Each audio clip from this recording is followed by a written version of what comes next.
자, 우린 그동안 5월 어린이 주일 또 어버이 주일 또 가정에 관련된 말씀을 나눴습니다. 기독교 신앙의 핵심되는 그 내용들, 그 진리의 내용들을 살펴보고 있는 중에 우리 잠시 중단했다가 이제 다시 돌아가서 이어서 말씀을 진행하겠는데요. 오늘은 기도와 관련해서 우리가 꼭 알아야 될 기본적이고 중요한 내용들을 함께 생각해 보도록 하겠습니다. 자, 기도는 영혼의 호흡이라 이렇게 얘기합니다. 성경 말씀은 우리 영혼의 양식이라 이렇게 얘기하고, 기도는 우리 영혼의 호흡이라 그렇게 얘기할 정도로 기도는 우리 기독교 신앙생활에 있어서 매우 중요한 위치를 차지하고 있습니다. 자, 그런데 이 기도가 무엇인지에 대해서 가지고 있는 오해가 적지 않고, 그러다 보니까 이 기도를 잘못 사용하는 경우들이 많이 있습니다. 그래서 기도를 통해서 유익을 얻기보다는 기도를 오용함으로써 얻게 되는 여러 가지 해가 있게 되는데, 오랜 신앙생활을 해왔다고 해도 기도의 참된 의미가 무엇인지에 대해서 잘 모르거나 제대로 이해가 부족하다 보니까 신앙생활에 적지 않은 손해와 어려움들을 많이 겪기도 합니다. 일반적으로 흔히들 알고 있는 기도에 대해서 인식하고 있는 것들은 뭐냐면, 말을 많이 하는 것. 그래서 오늘 예수님께서 이 유대인들의 잘못된 기도를 지적하시죠. 말을 많이 해야 하나님이 들으시는 것처럼 생각을 하는. 그래서 오래 기도하는 것과 말을 많이 하는 것은 다르죠. 오래 기도하는 것은 그 본을 누가 보여주셨죠? 예수님께서 보여주셨죠. 겟세마네 동산에서 밤이새도록 성부 아버지와 교제를 하시잖아요. 왜 그렇게 하셨을까요? 좋으니까 하는 거예요. 교제하는 거예요. 기쁘니까. 시간 가는 줄 모르고 하시는 거예요. 자, 그것과 달리 그냥 말을 단순히 중언부언이라고 표현된 것처럼, 이 중언부언은 같은 말을 계속 반복하는 거예요. 똑같은 말을 계속 반복해요. 그러니까 말 길게 늘리고 분량을 많이 해야 그것이 마치 그것이 정성에 가미된 것처럼. 그래서 이런 성격이 그 치성을 드리는 이런 그 기도로 이렇게 표현됩니다. 치성, 정성을 드리는 것. 하나님은 우리의 치성과 정성을 받으시는 분이 아닙니다. 이해를 잘 하시기 바랍니다. 내가 정성을 드리고 치성을 바침으로써 하나님께서 기도를 들으신 분이 아니다, 그 말이에요. 또 어떤 오해가 있냐면, 하나님의 보좌를 움직이는 기도라는 표현을 쓰는 사람들이 있습니다. 저쪽에 가면은 이런 표현을 쓰시는 분이 계신데, 물론 많은 분들이 참 이 표현을 따서 그렇게 기도 생활을 하기도 합니다만은, 뭐 좋은 의미로 우리가 해석할 수는 있겠죠. 그러나 이 하나님의 보좌를 움직인다, 참 뭐가 좀 잘못된 것 같지 않습니까? 우리는 하나님의 보좌를 움직이는 사람들은 아닙니다. 하나님께서 우리를 불쌍히 여기시는 거죠. 기도에 대한 오해가 없기를 바랍니다. 그리고 능력 있는 기도. 우리의 기도가 능력 있는 게 아닙니다. 하나님께서 은혜를 베푸시는 거죠. 무슨 능력이에요? 그래서 어떤 40일 금식 기도하고 또 어떤 금식 기도로 응답을 받고 이런 것을 가지고, 우리는 참 상식이 있는 사람이니까 이건 참 우습다라고 생각할 수 있습니다만은, 그렇게 생각하지 않은 사람들이 적지 않아요. 40일 금식 기도한 것을 마치 자기가 그런 능력 있는 것으로, 그런 능력의 기도를 하나님께 드리니까 하나님께서 응답해 주신 것으로 착각도 그런 착각이 없죠. 여러분, 금식을 왜 하죠? 금식을 왜 해요? 우리가 음식물을 안 먹게 되면 우리 힘이 안 나잖아요, 그죠? 내가 밥을 안 먹으면 힘을 못 내. 아무것도 못 해요. 그 표현이에요. 나 아무것도 못 합니다. 철저하게 하나님만 의지합니다. 그 표현이 금식입니다. 거기에 따라서 어떤 응답이 주어졌다면 그건 누가 한 거예요? 내 기도가 능력이 있어서? 하나님이 은혜 베푸신 거죠. 불쌍히 여기신 거죠.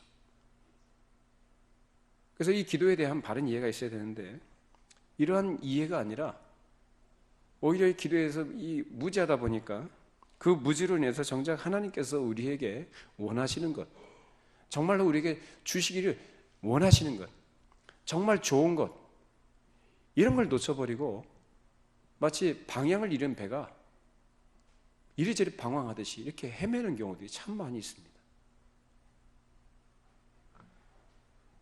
그런 그 기도의 핵심은 뭐냐면 그 중심에 자기 자신이 있어요. 그 자기 자신이 여전히 살아서 자기를 초점으로 해서 자기가 목적이 되어져서, 그래서 이 기도라는 것은 그것을 위한 하나의 수단이고 방편일 뿐입니다. 그것이 어떠한 종교, 이방 종교의 특징입니다. 기도는 기본적으로 하나님과 우리가 교제하는 거예요. 인격적인 교제이지 무엇을 내가 원하는 것을, 내가 소원하고 기대하는 것을 얻어내는 수단이나 방법이 아닙니다. 근데 유대인들은 또한 이 기도에서 오해를 갖고 있는 사람들이 오래전부터 이러한 생각들이 이 기독교 안에도 많이 들어와 가지고 그렇게 설교가 되어지고 그 설교를 듣고 그런 식으로 기도하는 사람들이 있어요. 물론 우리의 필요를 구하는 것 당연한 것이고 하나님께서는 그렇게 우리에게 기도하라고 요구하십니다. 근데 뭐가 다른 것이냐면 그것은 하나님께서 내 아버지가 되신다는 사실을 내가 그것을 통해서 확인하고 그 하나님을 더욱더 사랑하고 경외하고 믿음으로 섬기는 자로서의 특권을 행사하는 것이지, 내가 중심이 되고 내가 초점이 되고 내가 목적이 되어져서 하나님은 그것을 이루어 주시는 능력자로 인식하게 되면 기독교는 설 자리를 잃게 됩니다. 그건 기독교가 아니에요. 이방 종교예요. 가만히 보세요. 왜 선왕당의 사람들이 물 떠놓고 새벽에 일찍 일어나서 그렇게 기도합니까? 왜 그렇게 치성을 드리면서 100일 기도를 하고 1000일 기도를 합니까? 무엇 때문에 기도하죠? 자기 소원 이루어 달라고, 자기가 원하는 것 이루어 달라고. 성경 어디를 찾아봐도 그런 가르침은 없습니다. 하나님께서 우리에게 주시는 은혜의 수단은 말씀, 기도, 성례 이 세 가지뿐이에요. 그래서 오늘은 이 세 가지 은혜의 수단 중에서 이 기도와 관련된 말씀을 함께 나누게 되는데, 이 기도는 하나님께서 피조물과 관계를 맺으시는 중요한 방법 중에 하나라고 할 수 있습니다. 그래서 기도는 인격적인 존재 간의 의사소통이에요. 즉 대화하는 거예요. 그래서 여러분들이 어떤 사랑하는 사람이든지 교제하고 있는 분하고 이렇게 대화를 하잖아요. 그러니까 대화는 바로 그것이 바로 하나님과 우리가 대화하는 거라 그 말이에요. 근데 오랜 신앙생활을 했다고 하는 사람들도 이 대화할 줄을 모르고 대화를 안 하는 분들이 있습니다. 교회를 오래 다녀도 기도할 줄도 모르고 기도할 생각도 없고, 그 다음에 지식은 많고 성경에 대해서 많이 알고 있고 이해를 하고 있다고 하고 믿는다고는 하는데 기도 안 한다는 것은요, 절름발이와 같아요. 정상적인 신앙생활이 되지 못합니다. 기도를 안 하든지 기도를 못 하든지 그것은 좋으신 우리 아버지께로부터 우리가 받은 특권을 사용할 줄 모른다는 거예요. 여러분, 기도는 여러분이 부담스러워할 것도 아니고 어려운 게 아닙니다. 여러분 대화하듯이. 그래서 중요한 건 뭐냐면 하나님이 살아계신 하나님이라는 거, 그 내 기도를 들으시는 분이라는 거, 그 기도를, 내 기도를 따라서 응답해 주시는 내 아버지라는 것을 내가 알고 그 믿음으로 구하는 거예요. 여러분 그렇게 기도하시기 바랍니다. 너무 사람들 의식하지 마세요. 사람들을 의식하는 사람이 누구냐? 바리새인들이에요. 길거리 어귀에 서서 큰 손 들고 두 손 들고 하나님 앞에 기도한다고, 하늘을 우러러. 그리고 말을 많이 합니다. 말을 막 중원, 부원 같은 말을 반복하는 거. 중원, 부원. 그건 잘못된 기도라고 예수님 분명히 말씀하셨죠. 하나님 앞에 기도하실 때 인격자이신 하나님, 그 하나님으로 여러분이 바르게 이해하고 인식하시고 그 하나님을 앞에, 내가 그 아버지 앞에 내가 서 있다, 내가 아버지 앞에 기도한다, 그렇게 주님과 그렇게 대화하는 것임을 기억하셔서 그렇게 기도하시기 바랍니다. 그리고 이 기도는 우리가 특권이라고 하는데 이 세상 사람들은 못해요. 예수님을 통해서 하나님의 자녀가 된 자들만이 이 특권을 사용하게끔 되어 있습니다. 그리고 이 특권을 사용하는 사람은요, 한번 사용해 본 사람, 그 경험해 본 사람은 재미를 본 사람이에요. 그 재미가 무슨 재미일까요? 아, 하나님이 정말 내 기도를 들어주시네, 살아계신 분이구나, 눈에 보이지 않지만 분명히 나와 함께 하신 분이구나, 내 어려움을 아시는구나, 내 문제를 아시는구나, 정말 좋은 것을 주시는 분이구나, 그걸 경험해요. 그렇기 때문에 그 경험해 본 사람은 재미가 있기 때문에 뭐해요? 더 기도하죠. 그렇게 기도하다 보면 그것이 습관이 됩니다. 좋은 습관이죠. 근데 그렇게 기도하는 사람이 기도 안 하게 되면 걸걸해져요. 기도 안 하면 뭔가 마음이 개운치가 않고 영적으로 힘이 안 나요. 마음에 평안이 없어요. 그래서 기도하는 사람은 계속 기도하게 되고 기도의 습관을 따서 기도하다 보면 이제 누구를 닮아갈까요? 하나님하고 교제하면 누굴 닮아갈까요? 하나님 닮아가죠. 여러분이 마음으로 존경하거나 정말로 따르고 싶은 사람이 있을 때 그 사람하고 대화하거나 또는 그 사람이 쓴 책을 읽거나 또 그 사람이 어떤 말을 하거나 그런 걸 보면은 나도 모르게 그걸 따라가죠. 흉내내죠. 그렇게 돼 있습니다.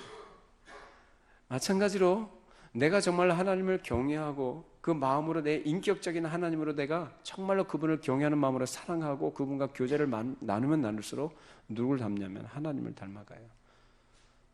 그래서 신앙생활하면서 기도하면서 기도를 많이 하는 사람일수록 그 하나님을 닮아가면서 변합니다. 그래서 신앙생활하면서 변하지 않는 것, 글쎄요, 이 변함에 대한 정의 또는 내용들 여러 가지 얘기할 수 있겠습니다만 생명이 있으면 잘한다고 표현하듯이 하나님하고 교제하면 그 하나님을 닮아갑니다. 어떻게 닮아갈까요? 하나님의 성품을 닮아갑니다. 하나님의 거룩하심, 하나님의 순결하심, 그리스도의 겸손하심, 온유하심, 믿음으로 인내하는 것도 배우고 하나님의 뜻이 무엇인지 알아가면서 그의 뜻에 순종하면서 살아갑니다. 그게 달라지는 거죠. 그래서 기도를 많이 한 것이 사람 앞에 자랑할 일도 아니고요. 그리고 하나님이 나에게 무엇을 요구하시는지를 더 깊이 알아간다면 더 그 앞에 겸손하게 낮아지겠죠. 그게 기도입니다. 오늘 그 기도와 관련된 내용들을 살펴보겠는데, 자, 하나님께서 우리에게 기도하라고 하신 것은 우리가 필요로 하는 것이 무엇인지를 알기 원하셔서 기도하라고 한 게 아니에요. 여러분 잘 기억해 두세요. 하나님은 모든 것을 다 아시는 분이에요. 내가 무엇을 구하기 이전에도 내 사정과 형편과 내 어려움, 문제를 다 알고 계십니다. 근데 왜 기도하라고 하셨나? 예수님께서 말씀하셨죠? 마태복음 6장 7절 8절, 또 기도할 때에 이방인과 같이 중언부언하지 말라. 그들은 말을 많이 하여야 들으실 줄 생각하느니라. 그러므로 그들을 본받지 말라. 구하기 전에 너희에게 있어야 할 것을 하나님 너희 아버지께서 아시느니라. 자, 이 말씀을 통해서 우리는 기도가 과연 무엇인가를 파악할 수가 있어요. 기도는 내가 필요한 것을 구하여 얻어내는 것이 그 핵심이거나 본질이 아니다라는 겁니다. 뭘까요? 뭘까요? 필요한 걸 하나님 다 아신다니까요. 그러니까 내가 필요한 것들을 하나님께 달라고 아뢰는 것, 그것이 기도의 본질이 아니고 뭘 하나님께서 원하실까요? 관계입니다. 관계. 그 하나님은 내 아버지로서 내가 의지의 대상임을 내가 고백하면서 나아가는 것이 바로 기도예요. 하나님은 그의 자녀들이 그 하나님을 그렇게 의지하는 것을 원하신다는 겁니다. 그래서 기도한다라는 것은 곧 뭐냐면 나는 하나님 없이는 살 수 없는 자입니다. 하나님께서 나와 함께 하지 아니하시면 내 인생은 의미가 없는 것이고 난 아무것도 할 수 없는 자입니다. 그것을 고백하는 것이 바로 뭐예요? 기도예요. 하나님이 뭘 좋아하실까요? 그 하나님을 하나님으로 인정해드리고 그 하나님께 전적으로 자신의 삶을 의탁하는 사람을 기뻐하십니다. 그래서 우리에게 기도하라고 한 거예요. 우리가 그렇게 기도할 때 그러면 어떻게 기도해야 되느냐? 내가 그렇게 하나님께 기도하면 하나님께서 내가 기도한 것을 따라서 응답해 주실 것을 신뢰하는 그 신뢰가 전제가 되어야 됩니다. 그 신뢰가 없이는 기도할 수가 없는 것이고 기도할 필요도 못 느끼겠죠. 그러니까 그런 사람도 어떻게 삽니까? 하나님을 의지하지 않는 사람은 반드시 누구를 의지하냐면 자기를 의지해요. 자기 실력, 자기 경험, 자기 지혜에 의지합니다. 그리고 세상에 속한 그 어떤 것들을 의지합니다. 사람을 의지하든지 환경을 의지하든지 자기가 계획하는 모든 것들이 자기의 생각대로 될 것이라고 확신하고 살아갑니다. 죄가 다른 게 아니라 그게 죄입니다. 여러분 오늘 말씀을 잘 들어보시면서 저와 여러분들이 그런 하나님을 의지하는 믿음의 기도의 사람이 되기 바랍니다. 기도한다는 것은 바로 그 표현을 하는 거예요. 무엇을? 내가 하나님을 믿고 그분을 신뢰합니다. 그분을 의지한다라는 그러한 고백과 표현인 것입니다. 그래서 하나님께서는 그렇게 기도하는 자의 기도를 응답해 주실 것이다라는 약속을 해 주셨습니다. 자, 누가복음 11장 11절 12절입니다. 너희 중에 아버지 된 자로서 누가 아들이 생선을 달라 하는데 생선 대신에 뱀을 주며 알을 달라 하는데 정갈을 주겠느냐. 자, 예수님께서 아버지와 아들의 비유를 통해서 하나님과 우리와의 관계를 가르쳐 주십니다. 아니 어떤 아버지가 자기 아들이 생선을 달라 하는데 뱀을 줄 사람이 누가 있으며 알을 달라고 하는데 정갈을 줄 사람이 누가 있어요? 그 아들이 필요로 하는 것, 일상적으로 흔한 것들을 구하는데 위험한 것 줄 사람이 있습니까? 그런 아버지 없다 이거예요. 이처럼 하나님께서는 우리 아버지가 되셔서 그의 자녀된 우리 성도들이 그 아버지에게 무엇을 구할 때에 그 아버지는 그것을 기뻐하시더라 그 말이에요. 내가 구하지 않으면 안 주신다는 게 아니라 내가 그걸 구한다는 것은 곧 무엇을 표현하는 거예요? 아버지로서 인정해 드리는 것이고 그 아버지와의 관계가 이러하다는 것을 누리는 것이 바로 그 기도가 그 표현인 것입니다. 그래서 하나님 그 기도한 대로 응답해 주신다는 거예요. 믿으십니까? 그래서 기도하는 것이 우리에게는 말할 수 없는 유익이 되는 것이고요. 그 기도를 통해서 우리의 믿음이 어떻게 될까요? 더욱더 자라가고 견고하게 세워져 가게 되어 있는 것입니다. 따라서 그런 믿음과 기대가 기도로 표현되는 것인데 중요한 것은 그런 기도를 할 수 있느냐, 그런 기도를 할 수 있는 사람이 있냐의 문제이겠죠. 하나님은 아무 문제 없으십니다. 뭐가 문제입니까? 내가 과연 그런 기도를 할 수 있는 사람이냐라는 것이고 그런 기도를 할 수 있느냐, 그런 사람이 됐느냐라는 거예요. 자, 우리 마태복음 21장 22절입니다. 너희가 기도할 때에 무엇이든지 믿고 구하는 것은 다 받으리라. 기도할 때 무엇이든지 믿고 구하는 것은 어떻다고요? 다 받을 것이다. 여러분 이거 어떻게 여러분이 이해를 하셔야 될까요? 그럼 여태까지 여러분 믿고 구하는 거 다 받으셨나요? 괜히 분위기상 아멘 하지 마시고 여러분 여태까지 믿고 구한 건 다 받으셨습니까? 이게 무슨 말 하는 거죠?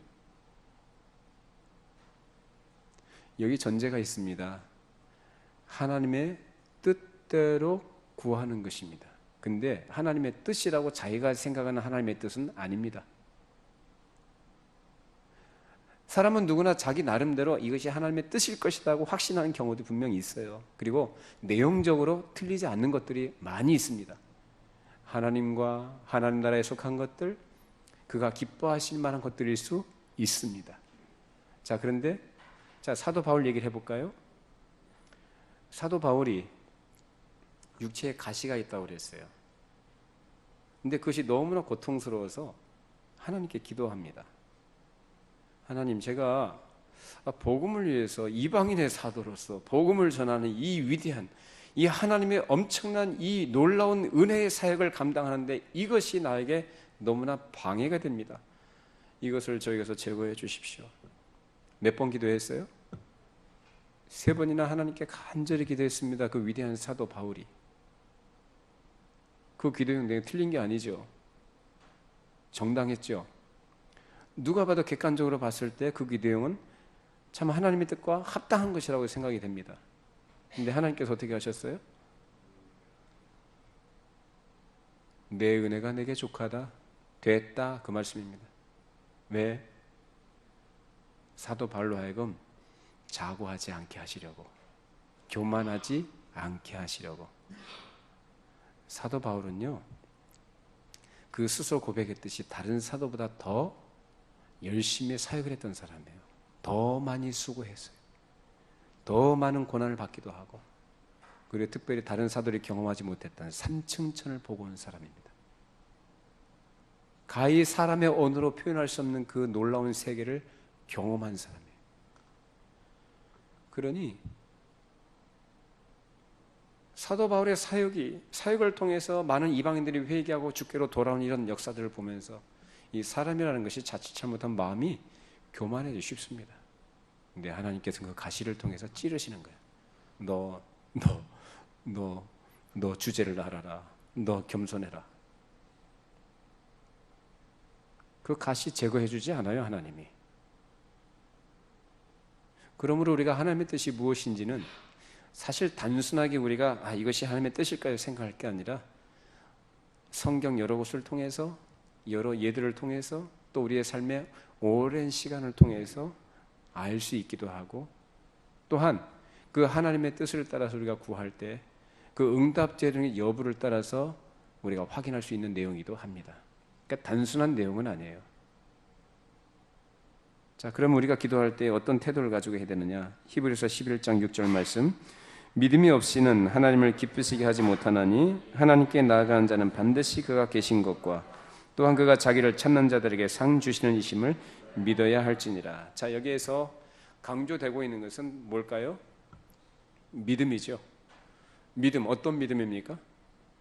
하나님께서 살아계신 하나님, 반드시 그가 계신 것과 그가 자기를 찾는 자들에게 상 주시는 이심을 믿으라 그 말입니다. 그 믿음이 없이는 하나님을 기쁘시게 못한다. 어쩌면 우리가 기도할 때 여러 기도 내용들을 하나님께 아뢰기도 하고 제목을 하나님께 구할 때 응답받는 경우들도 있지만 응답받지 못하는 경우들도 분명히 있어요. 그러면 우리가 기도할 때 기본적인 전제가 뭐냐면 우리에게 필요한 것은 다른 게 아니라 믿음이라는 것입니다. 믿음이라는 것으로만 하나님께서는 우리의 기도를 받으시겠다는 거예요. 그 믿음의 기도를 통해서 하나님의 뜻이 이루어지도록 역사하시겠다는 것입니다. 그러면 여러분들이 하나님께 기도하실 때는 반드시 하나님께서 계시다는 것 믿으시기 바랍니다. 하나님이 살아계신 분이시고 나와 함께 하신 분이시며 약속하신 것을 신실하게 이루시는 전능하신 내 아버지 되심을 믿는 것입니다. 근데 어떤 사람들은 기도하면서도 의심을 하죠. 기도는 하는데 분명히 살아계신 하나님이시다는 것을 갖다가 믿는다고 하면서도 그 믿음이 없어요. 그리고 기도하면서도 기도하면서 혹시 이것이 들어주실까? 이것이 이루어질까? 의심합니다. 그래서 왜 그러냐면 그것이 하나님의 뜻과 일치하지 않기 때문에 그래요. 하나님의 뜻과 일치하지 않는 것. 그러면 하나님의 뜻과 일치하는 기도는 자기가 어떻게 할 수 있느냐? 기도할 때요, 하나님이 계시다는 것, 이걸 믿어야만 하나, 이건 얘기할 것도 못 돼요. 너무나 그거는 당연하고 그건 진리입니다. 그 하나님께서 기뻐하시는 것을 내가 기도할 때에는요, 성령께서 내 마음에 기쁨을 주셔요. 그걸 자기가 알아요. 그러니까 너희가 믿고 구하는 것을 이미 받은 줄로 믿으라. 그 말씀이 무엇인지 그때 압니다. 시간의 문제죠. 우리에게 있어서는 하나님께서 응답해 주시고 이루시는 그때는 언제일지는 몰라요. 그러나 그 마음속에 뭐가 있냐면 이미 기도에 대한 응답을 받은 것으로 확신 가운데 기뻐할 수 있습니다. 여러분, 하나님의 뜻을 구하시기 바랍니다. 기도는 내 소원과 기대를 이루기 위한 것이 아니라 하나님의 소원과 기대, 우리에 대한 요구를 따라서 살아가기 위한 은혜의 수단입니다. 그걸 꼭 기억하십시오. 그것이 이방인들의 기도와 다른 것입니다. 그래서 하나님 앞에 기도할 때 그 응답을 경험한 사람은 그 응답으로서 하나님께 감사할 수 있어야 되고, 더 그 믿음이 더욱더 견고하게 자라가도록 하나님께서 역사하시는 것으로 알아야 합니다. 근데 여러분, 이 수준에 따라 다른데, 어린아이가 하나님 앞에 기도하는 것, 즉 어린아이 수준에서 기도하는 것과 장성한 사람이 구하는 것은 달라요. 그리고 하나님께서는 그 사람의 영적 수준에 따라서 구하는 것을 들어주십니다. 어린아이 때는 이제 신앙생활 이제 처음 시작을 해가지고, 이제 어린아이 수준에 있는 사람들이 가지고 있는 특징은 뭐냐면 자기중심적인 것에서 굉장히 좀 벗어나지를 못해요. 자기가 원하는 거, 자기가 기대하는 거, 정말 그 먹고 사는 문제에 관계된 것들, 또 자녀들에 관한 문제들, 뭐 이런 것도 여러 가지가 있을 수 있습니다. 근데 하나님 기도, 그런 기도 들으실까요, 안 들으실까요? 들어주셔야, 안 들어주셔요? 들어주시죠. 무슨 말인지 못 알아들으시겠습니까? 뭐 기도해보세요. 기도하시면 무슨 말인지 알아요. 그래서 기도를 들어주시는데, 내가 어떤 필요한 것들을 하나님께 구하면 하나님께서 어떤 기가 막히게 잘 들어주시거든요. 그래서 뭘 확인하는 거예요? 하나님이 정말로 살아계셔서 내 기도를 들으시는 분이구나. 그럼 어떻게 되죠? 믿음이 점점 더 하나님에 대한 신뢰가, 하나님의 약속에 대해서 확신이 더 견고해지겠죠. 그 믿음이 성장해 갑니다. 자, 5년 전에 10년 전에 그렇게 기도했는데 지금도 여전히 그런 기도를 한다면 하나님 들어주실까요? 안 들어주실까요? 잘 안 들어주셔요. 왜? 이젠 그런 걸 구할 수준이 아니거든요. 하나님이 원하신 것을 구해야 되는데 아직까지도 옛날에 그 경험을 붙들고 그거 가지고 씨름한다, 그 말이에요. 그러니까 기도에 대해서 응답이 없으니까 이제 어떤 생각이 들어요? 하나님이 계신가 안 계신가, 이런 생각도 하는 거 아닙니까? 도대체 하나님은 성경을 통해 약속하신 그 약속을 이루시는 분인가 아닌가, 그 일하심에 대한 의심까지 드는 경우들이 있다, 그 말입니다. 여러분, 오해하지 마세요. 하나님께 문제가 있는 게 아니라 누구한테 문제가 있어요? 그 사람에게 문제가 있는 겁니다. 대학생이 됐는데 아직까지 유치원 수준에서의 어떤 그런 것들을 구한다든지 그걸 원한다면 누가 그걸 들어주겠어요? 여러분의 믿음이 어떤 수준에 있는지 스스로 점검하셔서, 또 여러분의 기도 생활을 점검하셔서 하나님께서 원하시는 기도를 드리시고 그 기도의 응답을 받으시기를 바랍니다. 응답을 받으면 어떻게 되죠? 감사해야죠. 근데 어떤 경우는 우리가 기도해놓고도요, 잊어버려요. 자기가 기도해놓고도 잊어버려요. 그래서 어떤 일이 잘 되거나 잘 풀리면 그 기도의 응답으로서 하나님께서 역사하신 것으로 생각하는 게 아니라 우연으로 생각을 해요. 참 웃기죠. 근데 이렇게 놓치는 일들이 우리 사실 적지 않습니다. 실컷 기도는 해놓고 자기가 뭘 구했는지도 잊어버리고 나서 자기가 하나님께서 이런 것 저런 거 필요를 공급하시고 채워주시고 인도해 주시, 이런 것들을 경험하면서 그 경험이 아니라 그냥 일이 잘 되네, 우연이네, 또는 심지어는 내가 이렇게 잘하니까 이런 생각이 들어요. 그게 잘못된 일이죠. 여러분이 기도하시고 또 기도하셨으면, 또 응답을 받으셨으면 그 일로 인하여 하나님께 감사하시고 하나님을 찬송하시기 바랍니다.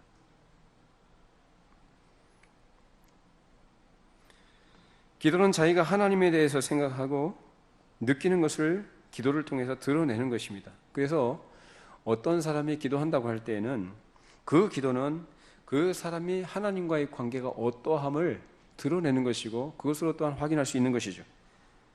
기도는 결과적으로 하나님에 대한 우리의 사랑과 이해를 더 깊이 있게 만들고 결국 하나님과의 관계를 더 굳건하게 하는 것입니다.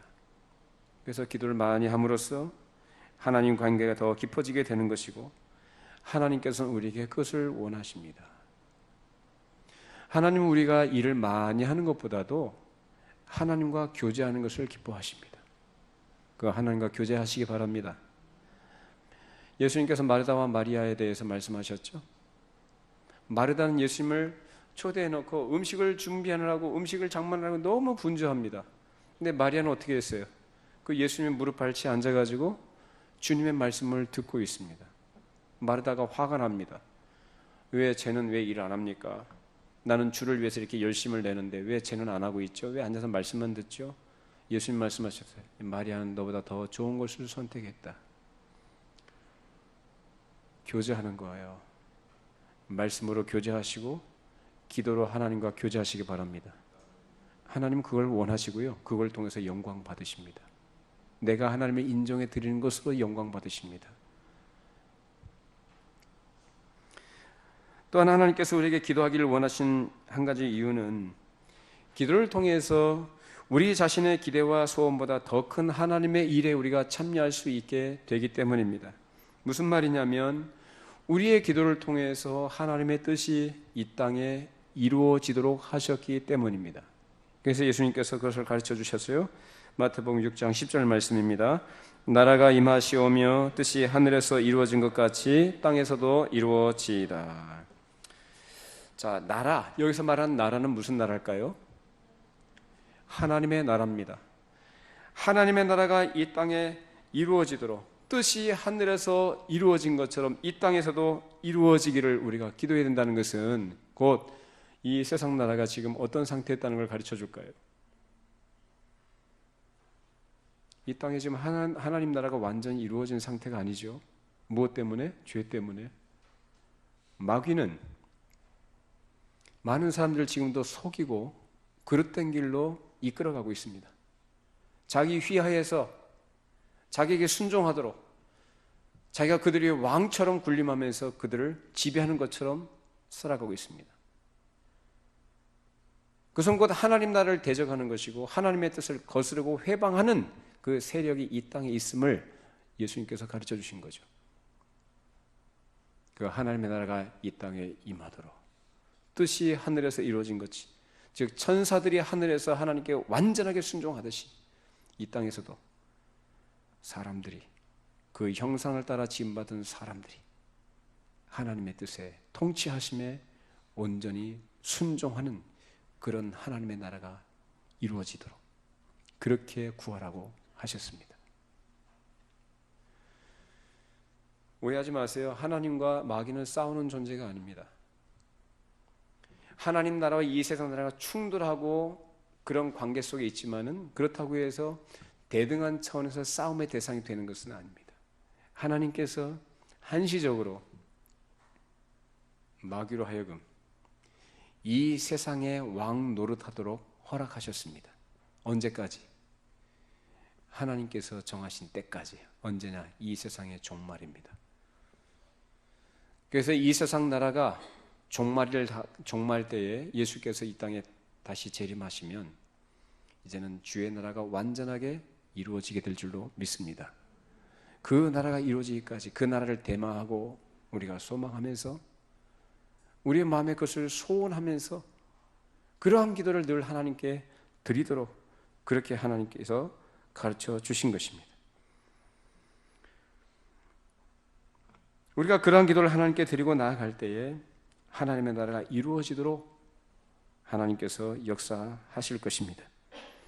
그러면 우리가 드리는 그 기도가 과연 효과가 있는 것이냐? 효과가 없다면, 우리가 예수 믿고 신앙생활하는 것도 우리에게 어떤 효과나 유익이 없다면 의미가 없죠. 기도도 마찬가지입니다. 우리가 그렇게 하나님 앞에 기도는 드리는데 아무런 효과가 없다면 그 기도는 의미가 없죠. 우리의 기도가 바르고 정당하다면 우리가 무엇을 구하든지 그 구하는 것에 대해서 하나님께서 응답해 주신다고 약속해 주셨습니다. 자, 무엇을 구해야 됩니까? 마태복음 6장 33절 말씀에 나와 있어요. 거기에 넣지 않았습니다. 너희는 먼저 그의 나라와 그 의를 구하라. 그리하면 이 모든 것을 너희에게 더하실 것이다. 이것이 약속입니다. 즉 우리가 구하는 바르고 정당한 기도는 뭘 구하는 것이어야 되느냐? 하나님의 나라와 그의 의, 하나님을 구하라 그 말입니다. 여러분 그 하나님을 구하시기 바랍니다. 하나님으로 만족할 줄 아는 사람이 되는 거, 하나님께서 원하시는 거예요. 다른 게 아니라. 누가복음 11장 9절 10절 읽어보시죠. 내가 또 너희에게 이르노니 구하라 그러면 너희에게 주실 것이요 찾으라 그러면 찾아낼 것이요 문을 두드리라 그러면 너희에게 열 것이니 구하는 이마다 받을 것이요 찾는 이는 찾아낼 것이요 두드리는 이에게는 열릴 것이니라. 여기에 구하라 찾으라 두드리라 우리가 잘 아는 말씀이죠. 이 말씀을 오해하시면 안 됩니다. 어떤 세상에 속한 그 어떤 것들을 구하고 찾고 두드리라는 것이 아니라 하나님과 그의 나라에 속한 것에 관한 말씀입니다. 그런 것을 구하고 찾고 두드릴 때에 반드시 어떻게 되신다고요? 하나님께서 구하고 찾고 두드리는 것에 대해서 응답해 주시고 하나님께서 갚아 주실 것을 약속하신 말씀입니다. 그런데 우리가 어떤 것을 구할 때 그 구해도 얻지 못한다고 할 때 내가 기도하는 내용과 기도하는 목적이 무엇인가를 잘 살펴봐야 됩니다. 기도에 대해서 내가 기도해도 응답을 받지 못하는 경우들은 어떤 경우들이냐라는 거예요. 때가 아직 안 되어서 수 있지만은 내가 잘못된 것을 구할 때 하나님께서 응답하실 일이 없는 거예요. 자, 우리 야고보서 4장 2절 3절 말씀이죠. 너희는 욕심을 내어도 얻지 못하며 살인하며 시기하여도 능히 취하지 못하므로 다투고 싸운도다. 너희가 얻지 못하면 구하지 아니하기 때문이요 구하여도 받지 못하면 정욕으로 쓰려고 잘못 구하기 때문이라. 아무리 기도를 해도 응답이 없게 하니까 이 하나님의 살아계신 것, 역사하신 것을 의심하는 생각까지 들 때가 있지요. 근데 왜 응답이 없다고 합니까? 왜 응답이 없어요? 어떤 사람은 응답이 없는 것도 응답이라고 이렇게 얘기합니다만은 사실 맞는 얘기죠. 예를 들어보죠. 어떤 중학생 아들이 하나 있는데 그 아들이 아버지한테 오토바이 사달라고 그래요. 그러면 그 아버지가 오토바이 사주겠어요? 걔는 그걸 정말 갖고 싶고 타고 싶은 거예요. 너무 간절해요. 꿈에도 소원은 오토바이. 앉으나 서나 오토바이 생각이에요. 그래서 그 간절하겠죠. 얼마나 간절하겠어요. 그러니까 아버지한테 간절하게 구합니다. 근데 아버지가 청신도 안 해요. 왜? 그 오토바이 그 소원대로 사주면 어떻게 될까요? 팔 부러지고 머리 터지고 평생 고생할 거 뻔히 알거든요. 오토바이 타다가 사고 나면 최소한 중상이라는 거 여러분 상식적으로 아시죠? 그래서 저도 우리 아이들한테 오토바이 아예 타지도 말라 그렇게 얘기했습니다. 이 녀석들이 애들이 오토바이 타고 다니는 피자집 애들 배달하는 거 보고 부러웠나 봐요. 그 오토바이 저기 사달라는 거야. 이야, 내가 경험해 보니까 그게 아니더라. 제가 군대 제대하고 와서 그 장애인 그 시설에서 잠깐 봉사할 때가 있었어요. 그때 거기 조그만 스쿠터가 하나 있더라고요. 만만하게 보였죠. 그래서 그 스쿠터를 이렇게 시동을 걸고 앉아가지고 한 번도 안 타본 건데 그 스쿠터를 앉아가지고 이게 땡겼죠. 땡겼더니 이것이 갑자기 붕 하더니 뒤집어져 버린 거예요. 제가 거기서 나동그라져가지고 그 옆에 이게 복숭아뼈 있는 데가 완전히 다 까졌습니다. 까진 정도가 아니라 이 피부가 벗겨져 버렸어요.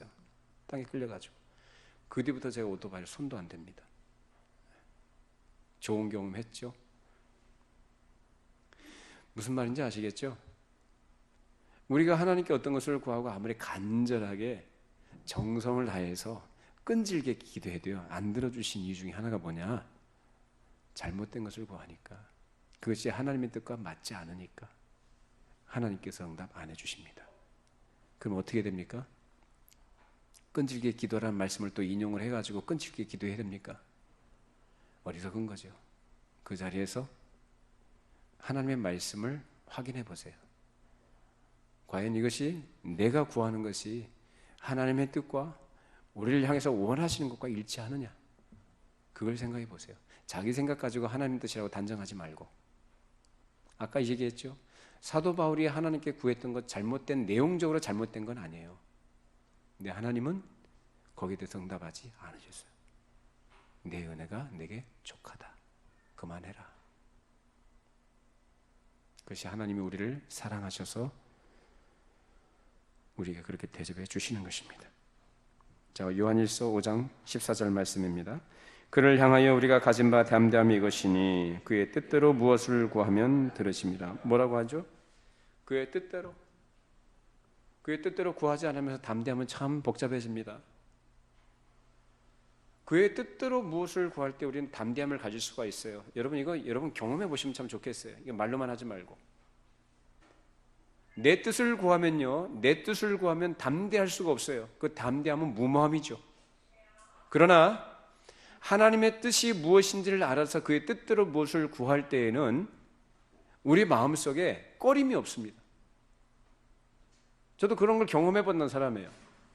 정말로 내가 하나님의 뜻을 순전한 마음으로 그의 뜻이 무엇인지를 내가 바르게 이해하고 그 하나님의 목적하심과 성경 전체의 원리에 비추어서 하자가 없는 것을 가지고 하나님께 구할 때는요, 담대해져요. 그리고 그 담대함은 나에게 큰 확신을 가져다 주고 기쁨을 줍니다. 그 결과가 무엇이냐? 평안이에요. 그리고 하나님의 때가 되면 이루어집니다. 반드시. 하나님은 살아계신 분입니다. 여러분 그 특권을 누릴 수 있기를 바랍니다. 여러분의 생각 가지고 함부로 판단해서 하지 마시고 성경으로 돌아가세요. 하나님의 뜻이 무엇인지 알고 싶으면 성경으로 돌아가세요. 성경에 답이 있습니다.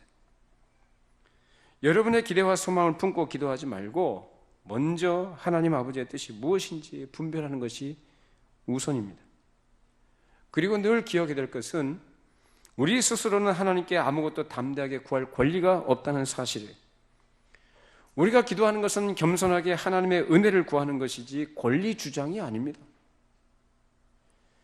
믿음이 좋다고 하는 사람들이 빠지기 쉬운 우리가 바로 이런 부분인데 마치 자기가 믿음이 좋으니까 하나님께서 내 기도를 들으신다고 생각하는 게 천만에요.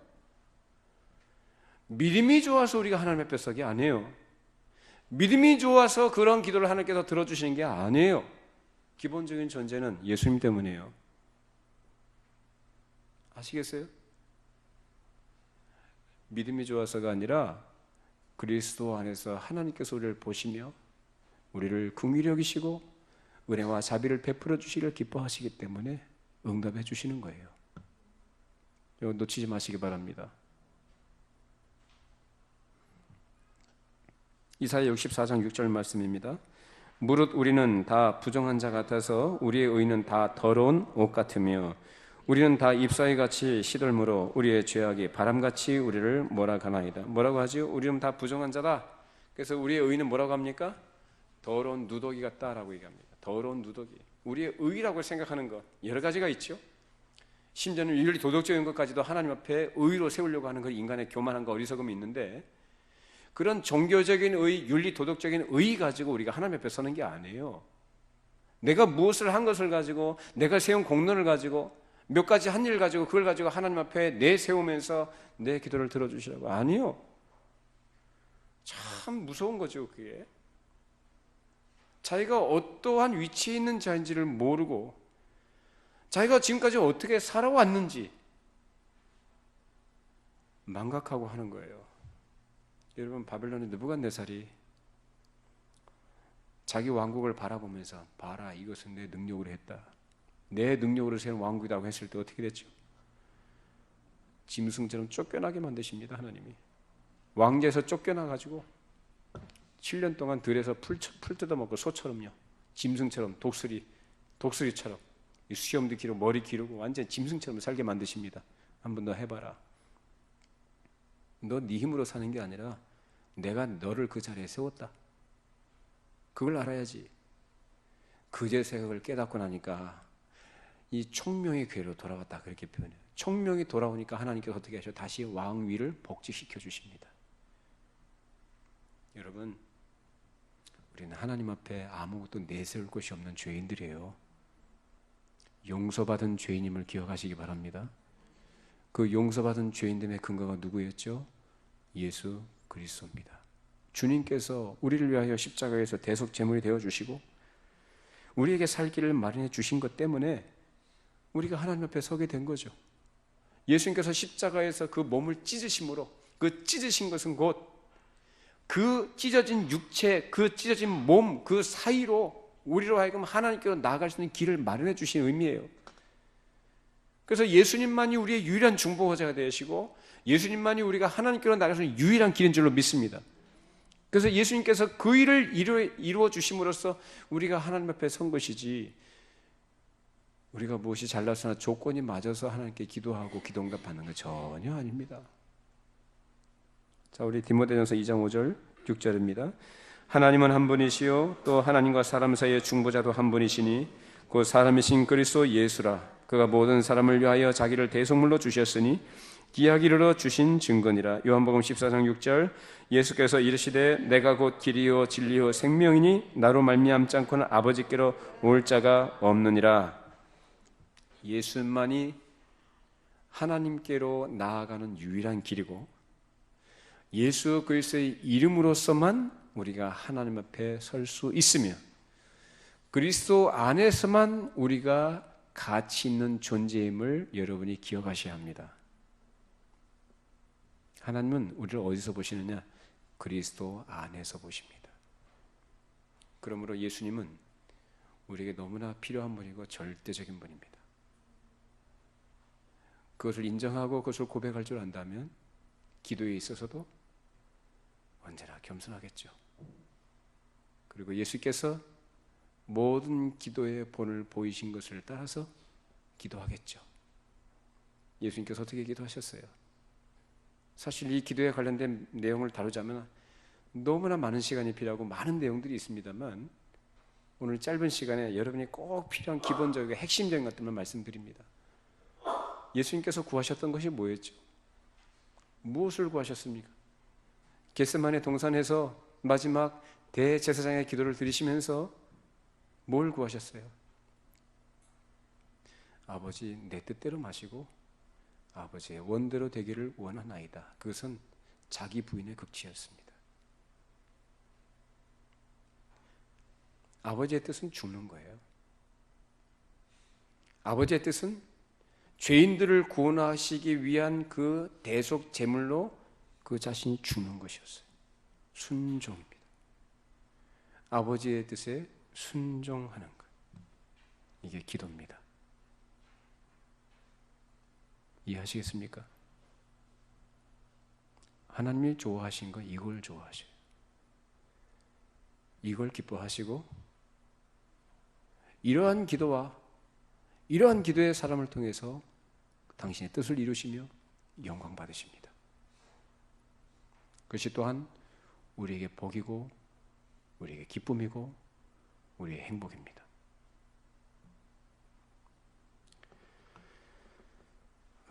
중요한 것은 우리가 어떻게 하나님께서 기뻐하신 그의 자녀가 됐는가라는 사실이요. 그리고 예수님께서 우리에게 무엇을 구하도록 가르쳐 어떻게 기도하라 가르쳐 주신가를 확인해 보는 것입니다. 요한복음 16장 23, 24절입니다. 그 날에는 너희가 아무것도 내게 묻지 아니하리라. 내가 진실로 진실로 너희에게 이르노니 너희가 무엇이든지 아버지께 구하는 것을 내 이름으로 주시리라. 지금까지는 너희가 내 이름으로 아무것도 구하지 아니하였으나 구하라 그리하면 받으리니 너희 기쁨이 충만하리라. 이 전제는 무엇이든지 구하는 것을 내 이름으로 주시리라. 여러분 예수님의 이름으로 무엇인지 구하시기 바랍니다. 예수 이름으로 구하는 사람은 엉뚱한 거 구하지 않습니다. 그 예수님의 이름이 어떤 이름인데요? 우리의 기도의 모범을 보여주신 예수님이십니다. 그리고 그 기도한 대로 사시고 죽으셨습니다. 그 예수님의 이름을 빙자해서 우리가 하나님께 나아갈 때 우리가 예수님의 이름으로 기도한다고 마무리하는 것은 모든 기도에 예수님의 이름으로 기도합니다라고 말하라는 뜻이 아니라 그런 본을 보여주신 예수 그리스도의 성품에 부합된 기도를 드리라 그 말입니다.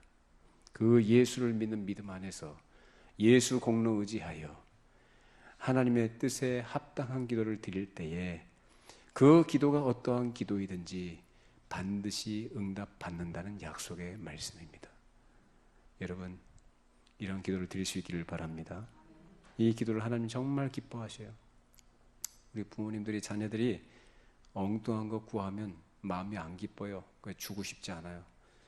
그런데 부모 마음이 무엇인지를 잘 알아서 그 부모 마음을 기쁘게 하는 그런 것들을 구하면 부모가 알아서 챙겨줍니다. 어렵지 않습니다. 어려운 것은 내 뜻을 포기하기가 어렵죠. 포기하셔야 됩니다. 내려놓으시고 하나님의 뜻이 무엇인지를 말씀을 통해서 확인하시고 그 하나님의 마음에 합한 기도를 드릴 수 있는, 그래서 기도 응답 많이 받으시고 하나님 나라에 기여하는 복 있는 성도로 살아갈 수 있기를 바랍니다. 기도하겠습니다. 걸어가시고 자비로우신 하나님 아버지, 참으로 허물 많은 죄인이 오늘도 주의 말씀을 대언했습니다.